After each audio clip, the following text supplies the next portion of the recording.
Ici le compteur. Ferme les yeux, respire lentement. Laisse le monde autour de toi s'estomper doucement. Et prépare-toi à un voyage ancien, aussi mystérieux que fascinant. Ce soir, je t'emmène loin, très loin, là où les montagnes s'élèvent dans la brume comme des dragons endormis, là où les rivières serpentent au rythme du temps, et où chaque pierre, chaque arbre semble porter le poids d'une histoire oubliée. Nous partons pour la Chine ancienne, pas celle des manuels d'histoire, mais celle des légendes, des murmures, des mythes tissés dans les plis du vent. Tu vas entendre parler d'empereurs célestes, de sages immortels, de créatures sacrées et de royaumes disparus, des récits transmis au fil des siècles, contés à la lueur des lanternes, écrits dans les plis du silence.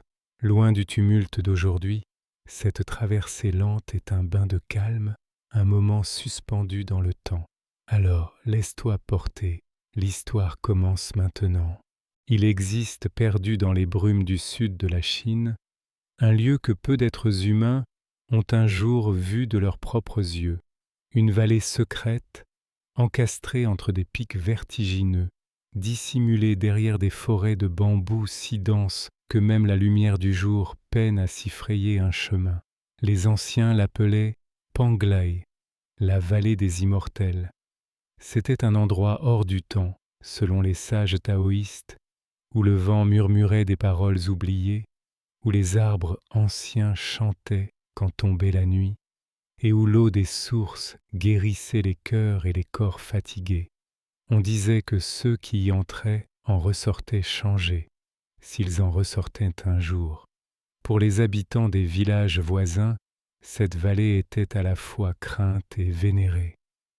On y déposait parfois des offrandes, au pied des chutes d'eau ou sur des pierres plates perdues dans la mousse, des bols de riz, des encens, quelques pièces anciennes, ou simplement une prière, soufflée à l'aube dans l'épaisseur du silence.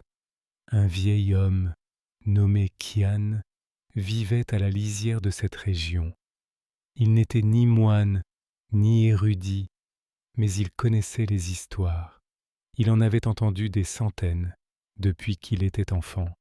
Les légendes des 8 immortels qui auraient traversé les mers depuis Penglai, chevauchant des carpes géantes ou des oiseaux de feu, des récits d'hommes simples disparus un matin alors qu'ils cueillaient du thé, et retrouvés des années plus tard, inchangés, le regard baigné de lumière. Qian racontait que la vallée se déplaçait, que ceux qui la cherchaient ne la trouvaient jamais, mais que ceux qui n'y pensaient plus un jour sans s'en rendre compte posaient le pied à son seuil. Et il disait aussi que Panglai ne se visitait pas avec les jambes, mais avec l'âme, que seule une quête sincère, portée par le cœur, pouvait ouvrir les portes de ce royaume invisible. Une nuit, alors que la lune se levait pleine et ronde au-dessus des montagnes, Qian prit sa lanterne et sortit de sa maison. Il avait passé toute sa vie à écouter, à apprendre, à attendre. Ce soir-là, il sentit que le moment était venu. Il ne prit rien avec lui, à part une couverture légère, un bâton et un petit sachet de feuilles de thé. Il marcha longtemps, laissant ses pas le guider, sans carte, sans but précis. La forêt s'ouvrait devant lui comme si elle reconnaissait son passage. Les lucioles dansaient en silence. Les pierres brillaient d'une lueur douce, presque imperceptible. Après de longues heures, le vent changea. Il devint tiède, presque sucré, comme s'il portait les parfums de 1000 fleurs invisibles. Et puis, il y eut cette lumière. Pas un éclat brutal, non. Une lueur diffuse, nacrée, comme si le ciel avait glissé sous la terre. Qian sentit qu'il arrivait. Il ne pensa plus, il ne douta pas, il avança. Et soudain, le monde changea. Devant lui s'étendait une vallée immense, baignée d'un calme irréel. Des arbres centenaires formaient des arches au-dessus d'un chemin pavé de jade. Un ruisseau chantait doucement, et chaque goutte semblait contenir un fragment de mélodie ancienne. Des papillons aux ailes translucides volaient en spirale autour de lui. Kian s'agenouilla, posa sa main sur le sol. Il était tiède, vibrant, comme s'il respirait. Il resta là longtemps, sans bouger, écoutant le murmure du monde. Puis une silhouette apparut. C'était un vieillard, vêtu de blanc, au regard doux comme une nuit d'été. Il ne parla pas, il sourit seulement. Et Kian comprit. Il comprit que toutes les histoires étaient vraies, que cette vallée existait, qu'elle accueillait ceux dont le cœur était prêt. Et il sut, au fond de lui, qu'il ne repartirait pas, que son voyage avait pris fin ici dans le silence d'un lieu trop beau pour être dit, trop ancien pour être cru. La légende raconte que parfois, au lever du jour, les enfants du village entendent une flûte, quelque part dans les montagnes. Une mélodie si légère qu'on croit d'abord qu'elle vient du vent. Mais ceux qui tendent bien l'oreille savent, Tian joue encore, là-bas, dans la vallée des immortels, dans les eaux profondes de la mer de l'Est, là où les tempêtes naissent dans un souffle et où les vagues parlent aux étoiles, reposait depuis des siècles une créature aussi ancienne que le ciel lui-même. Le peuple des côtes l'appelait Aoguang, le dragon roi, maître des pluies et des vents, gardien des profondeurs et des secrets marins. Il ne se montrait presque jamais, mais sa présence se ressentait partout, dans le roulis lent de la mer au crépuscule, dans le tonnerre lointain d'une averse d'été, dans les arcs-en-ciel qui surgissaient sans raison entre les falaises. On disait que son palais était fait de cristal, sculpté par le mouvement des marées, décoré de coraux vivants et de coquillages chantants.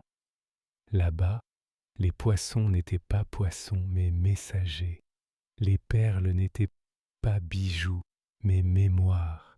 Chaque recoin du royaume sous-marin conservait un fragment de temps. Chaque algue ondulait au rythme d'une mélodie oubliée. Au cœur de ce monde immobile et liquide, Aoguang veillait, majestueux, immense, aux écailles luisantes comme des miroirs d'obsidienne. Ses yeux reflétaient l'univers entier. Il était plus qu'un dragon. Il était une force, un souffle, une mémoire vivante. Il connaissait les débuts du monde, les chants des premières pluies, les pactes anciens passés entre les hommes et les cieux. Pourtant, au fil des siècles, les hommes oublièrent. Ils cessèrent d'écouter les vagues, de lire les vents. Ils dressèrent des digues, percèrent les montagnes, oubliant qu'ils n'étaient que les hôtes passagers d'une terre vivante. Un jour, un jeune garçon nommé Lin, fils de pêcheur, fut pris dans une tempête soudaine. Son petit bateau, brinque-ballant sur une mer en furie, semblait prêt à disparaître. Mais Lin ne cria pas. Il ferma les yeux, et il murmura une vieille prière que sa grand-mère lui avait enseignée, une prière pour apaiser les dragons. Le vent s'apaisa, les vagues ralentirent, et un silence étrange tomba.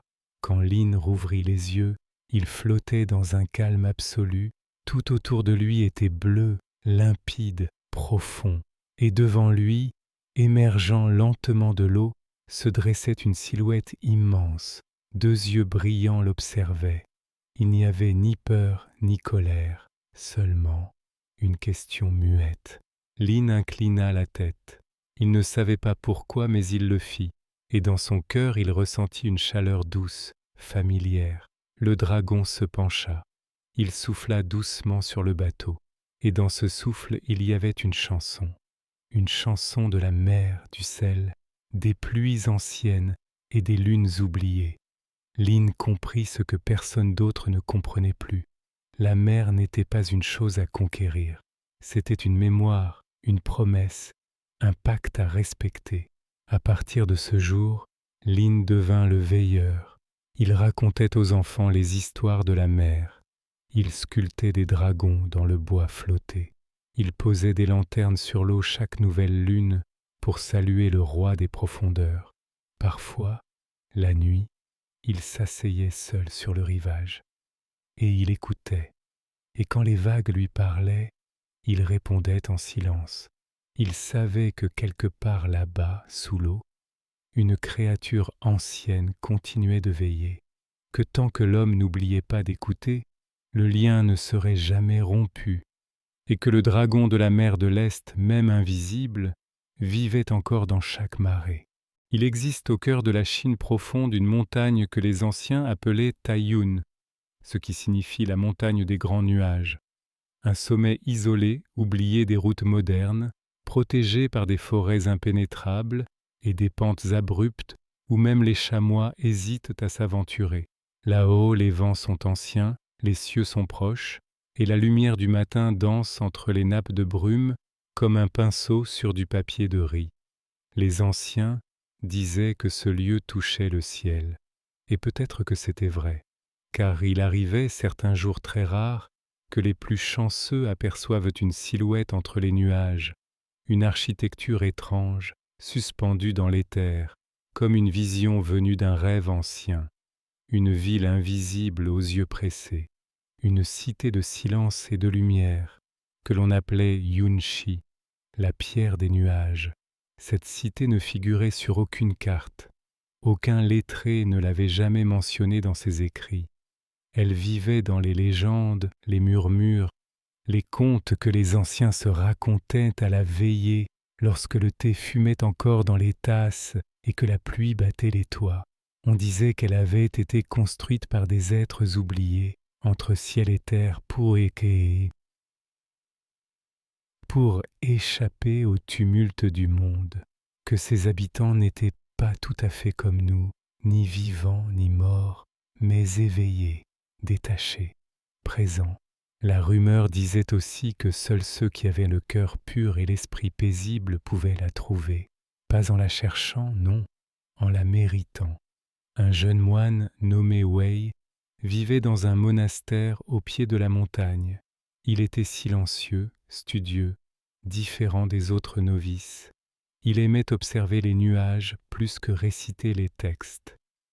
Il passait des heures assis seul, à écouter le vent frôler les bambous, à regarder les brumes monter depuis les vallées. Un soir, un vieil homme de passage raconta l'histoire de Yunshi. Wei sentit un frisson.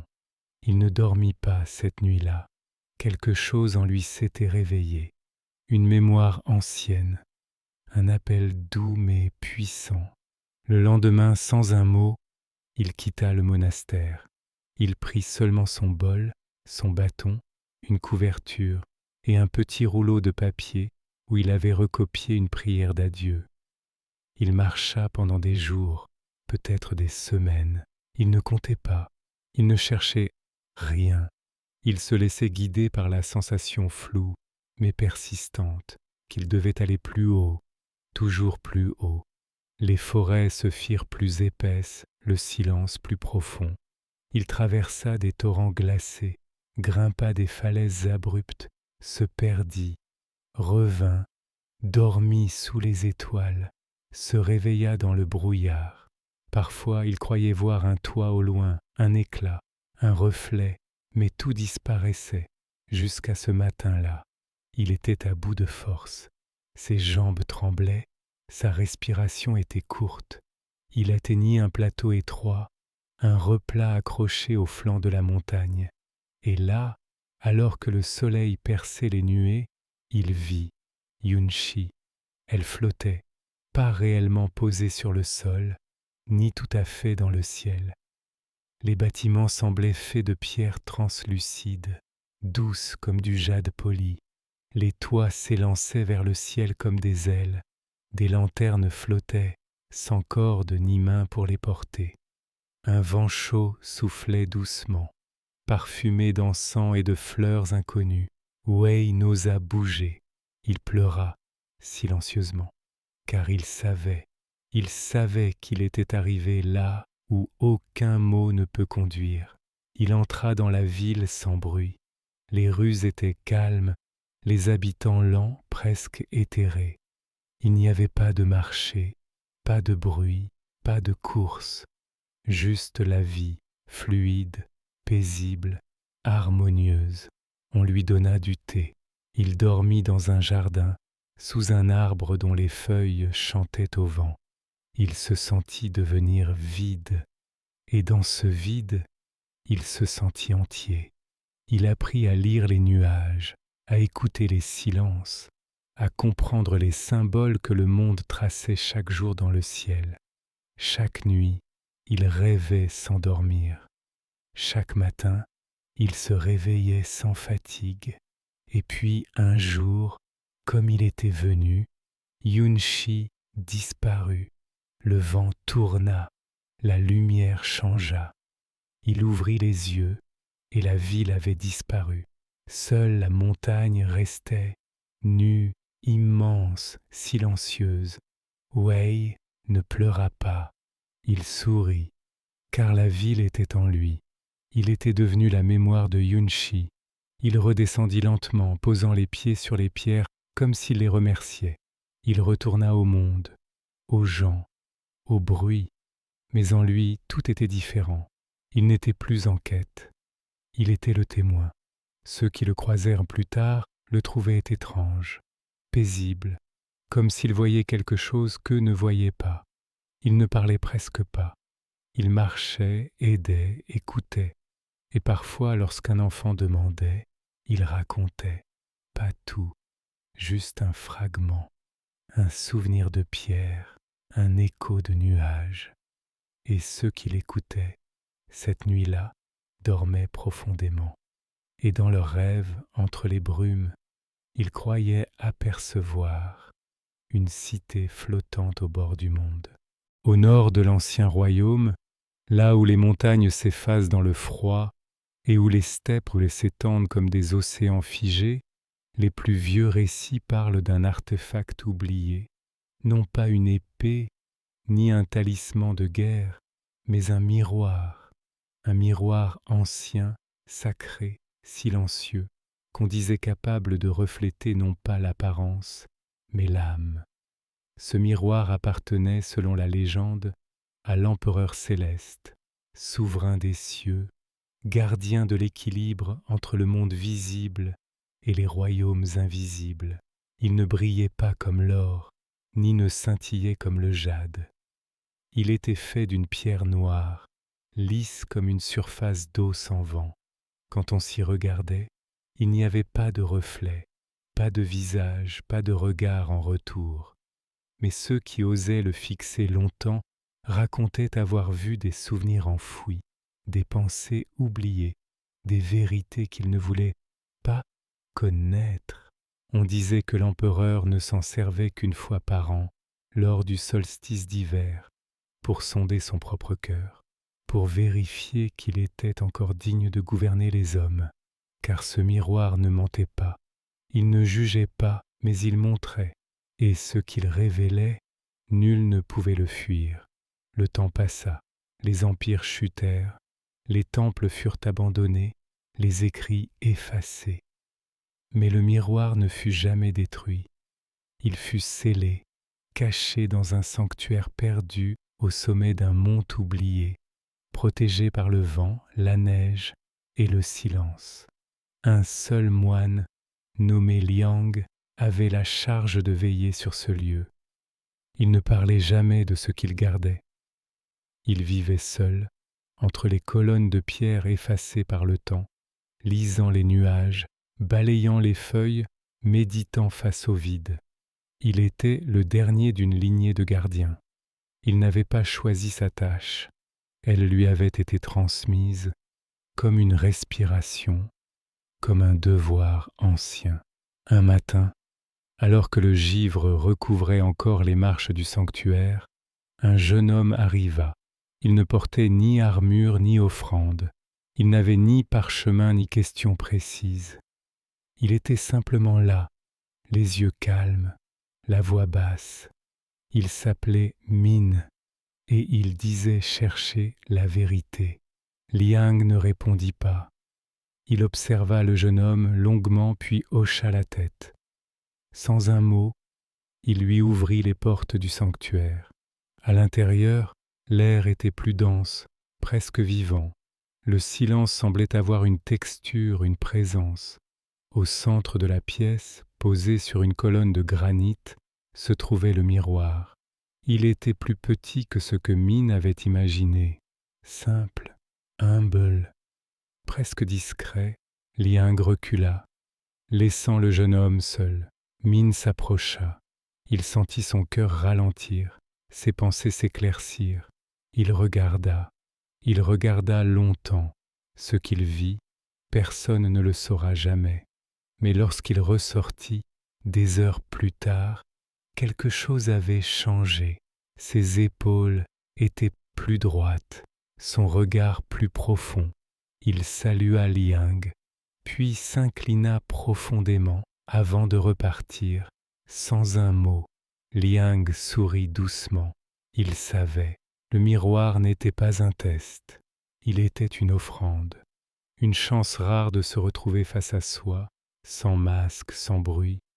Peu en sortaient indemnes, mais ceux qui en ressortaient, grandis, portaient ensuite en eux une clarté que rien ne pouvait troubler.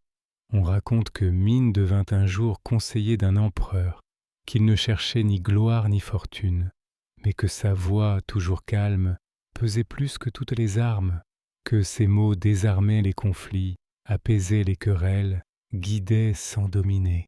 Il ne parlait jamais du sanctuaire, mais chaque année, au solstice d'hiver, il disparaissait pendant quelques jours, et lorsqu'il revenait, son regard brillait d'une lumière que nul ne pouvait expliquer. Le miroir, lui, restait là-haut, veillé par Liang, puis par un autre et encore un autre.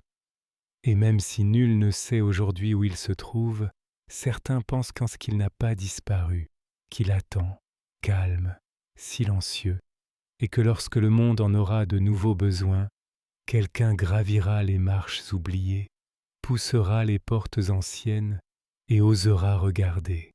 Car le miroir de l'empereur céleste n'est pas une relique, il est une mémoire, une promesse, un rappel que la vraie sagesse ne se cherche pas dans les livres ou les batailles, mais dans le courage silencieux de se voir tel que l'on est, dans une province reculée de l'est de la Chine, nichée entre des rizières ondulantes et des collines couvertes de brume, une rivière silencieuse coule depuis des millénaires. On l'appelle la rivière claire, bien qu'elle ait d'innombrables noms dans les langues des anciens. Ses eaux sont si transparentes que l'on dit qu'elles reflètent non seulement le ciel, mais aussi les pensées. Au milieu de cette rivière, un pont ancien s'élève, non pas un pont de pierre ou de bois, mais un pont de lumière, visible uniquement certaines nuits, lorsque la lune est pleine et que l'air est parfaitement immobile. Il n'a ni rambarde ni pavé, il semble fait de brume condensée, de reflets flottants, de souffles de nuit. On l'appelle le pont de lune. Peu le voient, encore moins le traversent, et pourtant, les légendes disent qu'il est le passage entre deux mondes, non pas entre les vivants et les morts, mais entre le connu et l'oublié, entre le bruit du monde et la paix ancienne que l'on porte tous au fond de soi. La légende raconte que ce pont n'apparaît qu'à ceux qui ont une question sincère dans le cœur, une question profonde, intime, qui ne cherche pas de réponse rapide, mais une vérité intérieure.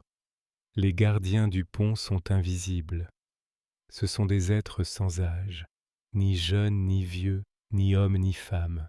On ne les voit pas, mais on les ressent. Ce sont eux qui décident si l'on peut traverser. Ils ne parlent pas, ils écoutent, ils sentent. Un soir d'automne, une femme nommée Lin Sue, usée par le chagrin, marcha le long de la rivière. Elle avait perdu son enfant l'année précédente, et bien que le village ait repris son rythme, elle n'avait pas pu. Elle venait ici chaque soir, non pour prier, non pour espérer, mais simplement pour se rappeler. Ce soir-là, l'air était étrangement doux. La lune se leva large et ronde, éclairant la surface de l'eau d'un éclat nacré.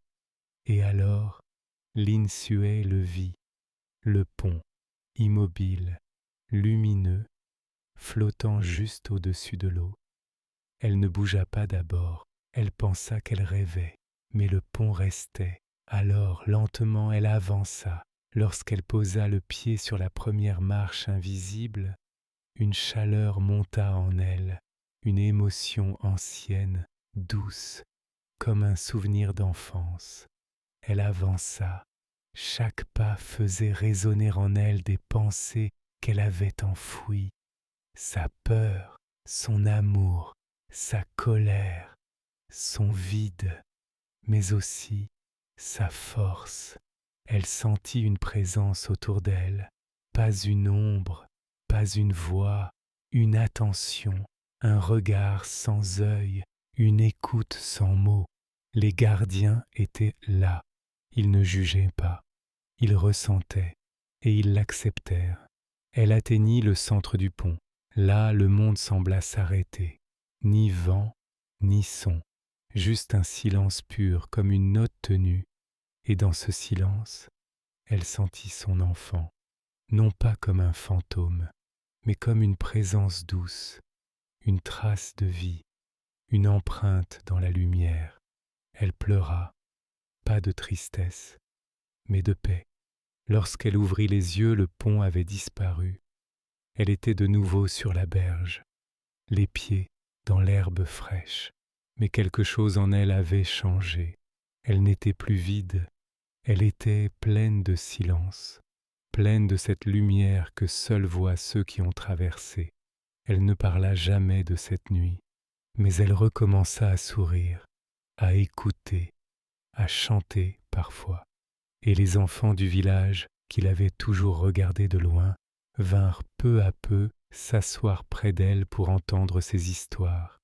Ils disaient qu'elle racontait avec des silences, qu'elle faisait entendre les choses sans les dire. Un jour, une jeune fille lui demanda « Dis, est-ce vrai que le pont de lune existe ?» Linsue sourit, regarda la rivière et répondit simplement « Peut-être. » Et cela suffit, car parfois ce n'est pas la vérité qui importe, mais la paix qu'elle apporte. Le pont de lune continue d'apparaître, disent les anciens, toujours pour ceux qui ne cherchent pas à le voir, mais qui portent en eux une question si sincère qu'elle devient un chant. Et dans les nuits calmes, ceux qui marchent le long de la rivière entendent parfois un pas léger sur l'eau, un frisson dans l'air, une chaleur douce qui ne vient de nulle part. Ils ne voient rien, mais ils savent. Les gardiens veillent, et le pont, silencieusement, relie toujours les âmes à ce qu'elles ont perdu.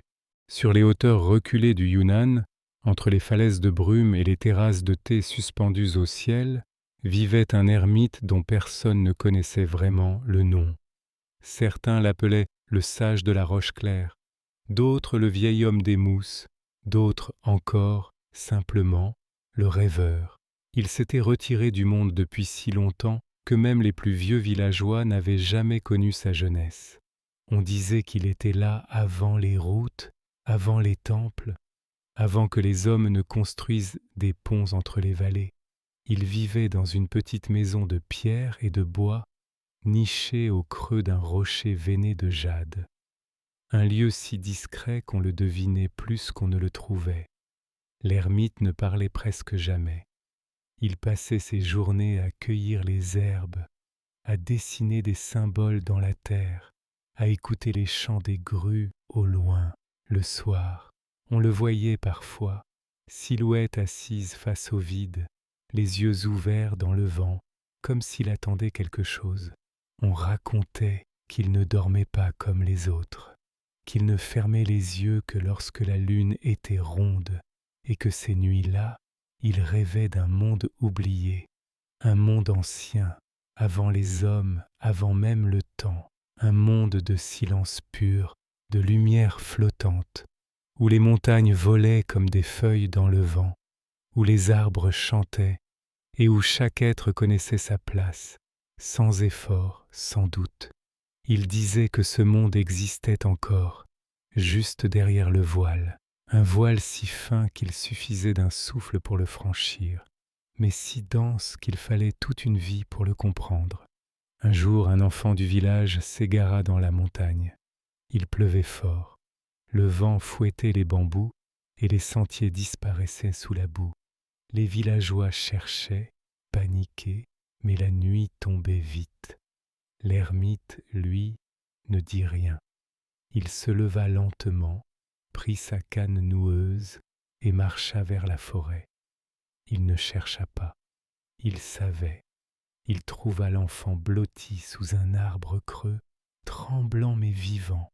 Il le prit dans ses bras, le serra contre lui et le ramena au village. Ce soir-là, pour la première fois depuis des années, il parla, une seule phrase que personne n'oublia jamais. Ce n'est pas le chemin qu'il faut chercher, mais la lumière qu'on porte. Après cela, il retourna à sa maison. Et il ne ressortit plus. Les saisons passèrent, les feuilles tombèrent et repoussèrent. Et un matin, alors que la brume était si épaisse qu'on ne voyait pas à 3 pas, un halo étrange apparut au sommet de la montagne, comme un cercle doré suspendu dans l'air.